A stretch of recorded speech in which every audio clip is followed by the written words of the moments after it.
Hello beautiful people, thank you for popping in to see what I'm doing down on the farm today. You can guess where I am again. I'm always in here. So what am I cooking today? I'm making a Polish dish called Kapusniak. Basically it's a beautiful pork and cabbage and potato stew. All my recipes from Poland come down through my mother and my father, of course. And this dish here is basically cooking out of their preps. Kapusniak is a very popular dish in Poland, very hearty. There's a lot of people in Poland that live on farms, produce, etc. So this is what the women cooked to keep the men fueled up, having to do all their jobs out in the fields. So there is actually not that many ingredients. But it sure tastes good. I'm doing it the way they do it in Poland. So I'm leaving fat on. I'm cooking with butter. If you can't do that and you want to try the recipe, take the butter out, take the fat off. I do it traditional style. And it must have been all right. My great-grandfather was 107 when he died, and my grandmother was 95 when she died, so the feed mustn't be too bad over there, hey? So, what have we got going?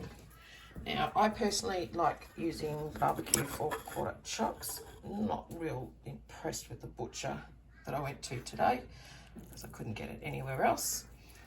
Dice it up and you put bones and all in, and that is added flavour into your stew.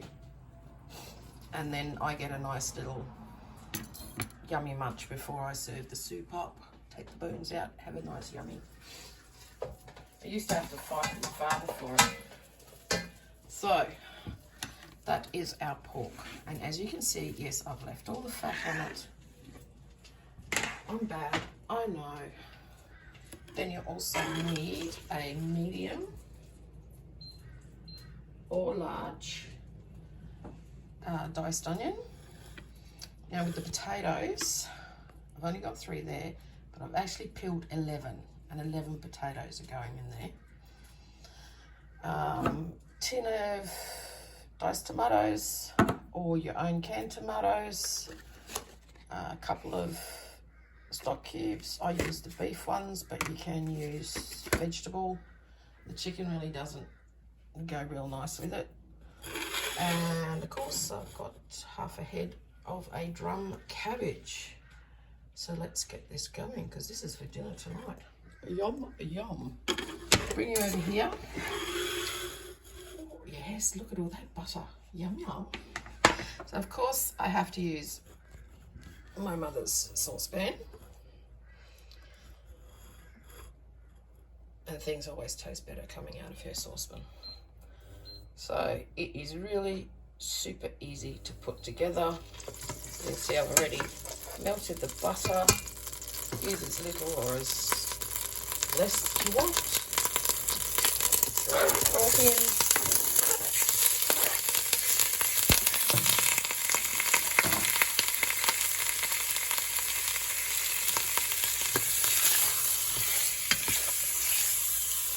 Smells good already. As you can see, it is absolutely freezing here today. And I went out before. The wind is like ice cutting through, which is very weird. We've not had a cold winter for quite some time. So the idea of the pork and the onion in there, you're just making a nice base for your stew. Of course we need our salt and pepper. Keep tasting, because remember pork can be salty.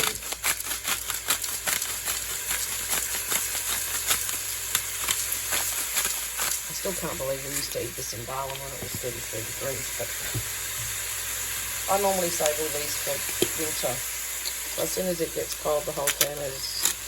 So you're going to start doing the Polish food again, and then you can do a lot more with a stew than telling you how to suck eggs and making a salad, hey?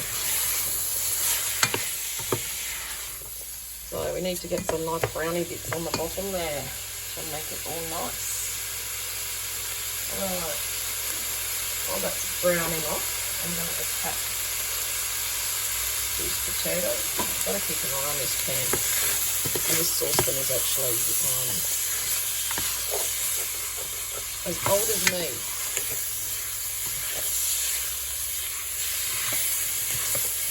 Actually, I was so happy that when Agent renovated the kitchen and he decided he was getting an induction stove, I thought, oh, I'll wait. I'll really let all that done there. And thankfully it does. One of my other saucepans I had to throw out because they wouldn't work on it.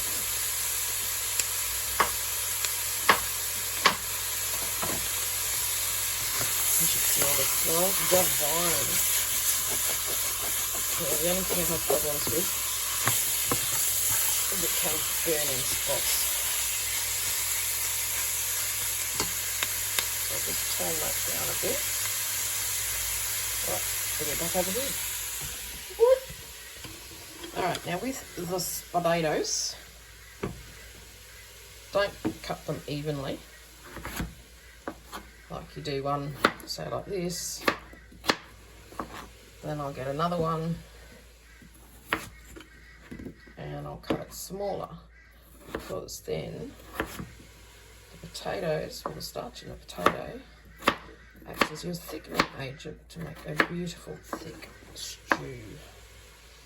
And if you want, you know, you can make dumplings to serve with it. Some nice fresh bread. We don't think it needs it, but I mean, Agent will sometimes eat bread with it. John and I don't. We like it just the way it is. Traditional, good Polish grub. And I do believe that on the weekend, Agent is making himself some bigos, which is a national dish of Poland. So with this Kapusniak, you can also, you can make it with sauerkraut as well. So you can put half fresh, half sauerkraut. We prefer it without the sauerkraut.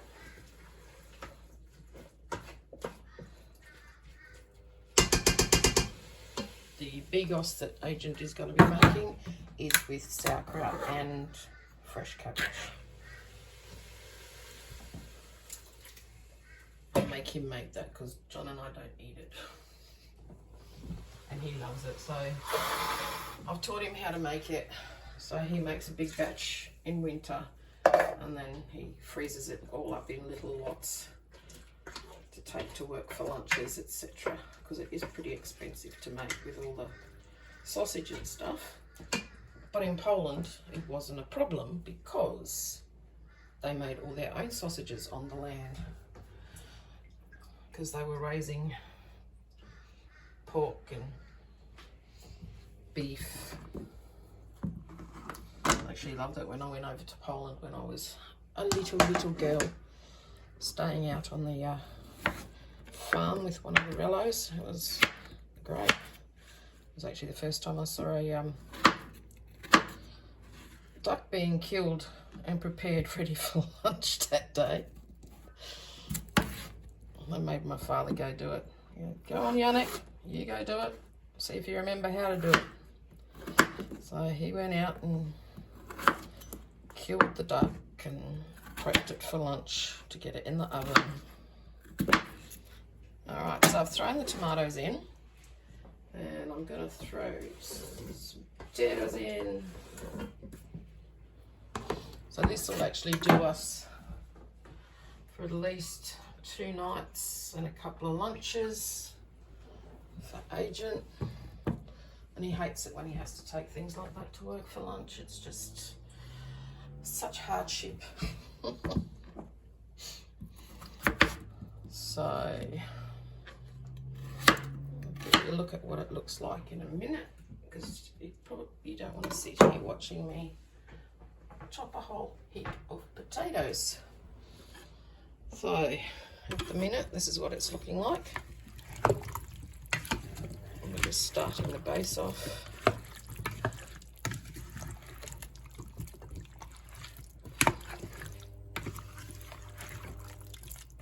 So there you go. I'll come back as I do steps so you don't get bored. Okay, spud's all in. Now it's time for stock cubes. You don't have to dissolve the stock cubes, just crumble them. I'll start with one, and if it's not enough because the bones haven't given me enough depth of flavour, I'll throw another one in. I'll just stick with that one, and then you just put in, as I said, I'm doing this traditional. If you want to try it with stock instead of the water, be my guest. So you just put water in so that it's just covering the taties, and you let that have a bit of a simmer for probably about, I think I do it for about 45 minutes before I put the cabbage in. So I'll be back when I do that. Yum, yum. There you go. It's been simmering away for about 45 minutes. It smells divine. And then all you do is pop your cabbage in, as little or as much as you like.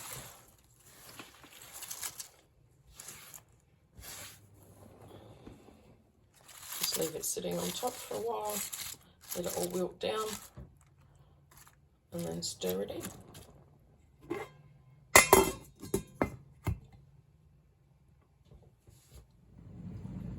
Okay, let's see what this cabbage is doing. Looks pretty good. Softened up nicely. Just makes it easier to stir in when you do that.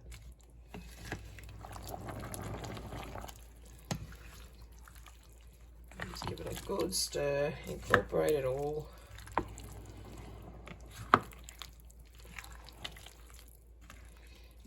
No one at all in this house loves this dish.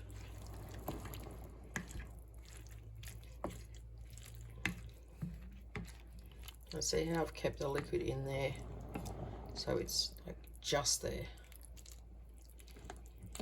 You don't want it all soupy. This is supposed to be hearty, stomach warming, body warming. And then I just turn that down and let it simmer. You let it simmer it for as long or as little as you want. I'll probably simmer it for about another 2 hours. Turn it down. And then show you the finished product when I serve up for dinner. And you ready? It's done. Ta-da! And I've roped agent in for a taste test. Hang on, let's see if I can get this closer. Look at that. Yum yum. And it's even better the second day. Does it look alright? Noms. Looks good. Noms. There you go. Are you going to have a taste test or what? Yes.